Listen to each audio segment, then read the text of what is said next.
Praise lord. ప్రభువైన యేసు నామములో అందరు కొందరు ఈ దినము దేవుని వాక్యంలో నుంచి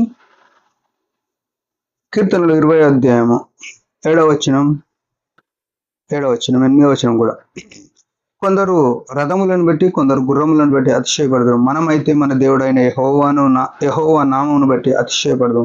వారు కృంగి నేల మీద పడి ఉన్నారు, మనం లేచి చక్కగా నిలుచుచున్నాము. యేసుక్రీస్తు రక్తంతో కడగబడిన వారికి ఇచ్చిన గొప్ప ఆధిక్యత ఇది. ఏమంటే దేవుడు ఎంత మంచి మాట మాట్లాడుతున్నాడు మన గురించి అంటే, కొందరు రథాలను బట్టి కొందరు గుర్రాలను బట్టి అతిశయపడుదురంట.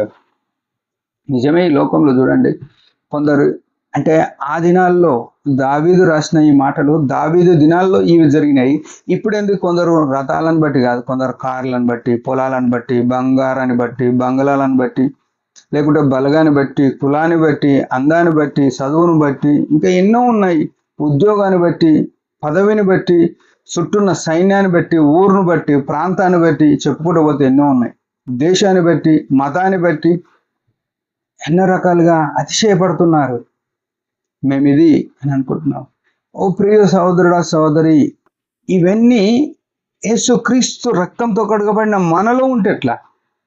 దేవుని మందిరానికి వచ్చే మనము ఈనాడు సిగ్గుకరమైన విషయం ఏంటంటే, ఎంతోమంది పెళ్లిళ్ళలో మా కులమూలం చేసుకుంటాం అనేటోళ్ళు ఉన్నారు. బుద్ధి ఉండాలి మనకు. మా కులమూలేంది? యేసుక్రీస్తు నందు ఏమన్నది రోమా 8:1, క్రీస్తు యేసునందున్న వారికి ఏ శిక్షా విధి లేదు. గలతీ పత్రికలు అంటాడు, వాడు నూతన సృష్టి. నువ్వు నూతనంగా చేయబడినప్పుడు నువ్వు యేసుప్రభుని నమ్ముకున్నాను చెప్పుకోదు. బాప్తిసం తీసుకున్నప్పటికే నువ్వు నూతన సృష్టిగా చేయబడ్డావు. అపొస్తలుడైన పౌలు అంటాడు, ఇక జీవించువాడు నేను కాదు, నా యందు క్రీస్తే జీవించున్నాడు. అట్లాంటి అనుభవం లేకపోతే బలలో పాల్గొంది వేస్టే, ఆరాధన చేసి వేస్టే, నేను క్రైస్తవుని చెప్పుకొని వేస్టే. జాగ్రత్త. మనం ఎవరిని చూసి అతిశయపడాలంటే మన దేవుడైన యెహోవాను బట్టి. నేను క్రైస్తవుని అంతే. ఎవరన్నేమని అనుకోని అవుతారా? మన కులము, మన ఇవన్నీ చెప్పుకోనేది కాదు. క్రైస్తవుని అన్నాక ఇవన్నీ పాతవి గతించను. అప్పటి వరకు నీ కులం ఉందేమో, అప్పటి వరకు నీ మతం ఉందేమో, అప్పటి వరకు నీ ఊరుందేమో, అప్పటి వరకు నీలో ఏమేమి ఉన్నాయో పాతవి గతించినాయా? గతించకుండానే క్రైస్తవులమని చాలా మంది సేవ చేస్తూ, బోధ చేస్తూ, పరిచర్య చేస్తూ, సంఘం నడిపిస్తూ ఎన్నో సంఘాలు విడగొట్టే దౌర్భాగ్యకరమైన స్థితిలో ఈనాడు సార్వత్రిక సంఘం నడుస్తుంది. సంఘాలు విడిపోతున్నాయి.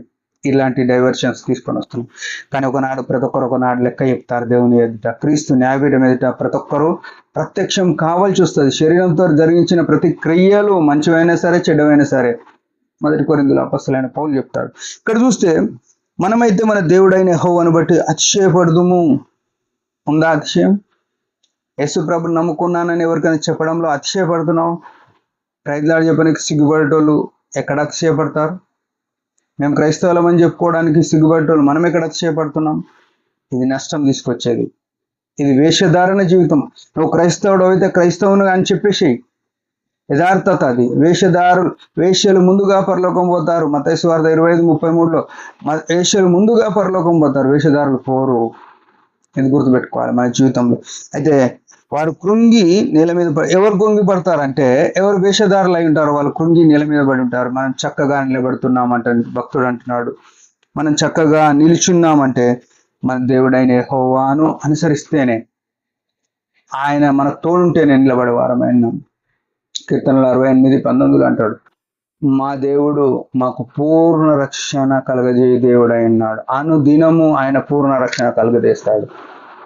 ఆయన మనకు దేవుడు అని చెప్పుకున్నప్పుడు దానికి కట్టుబడి ఉందాం, అప్పుడు వరదిలుతాం. దేవుడి మాట దించి చిన్న ప్రార్థన. పరమ తండ్రి యేసు ప్రభు నామములో వందనాలు.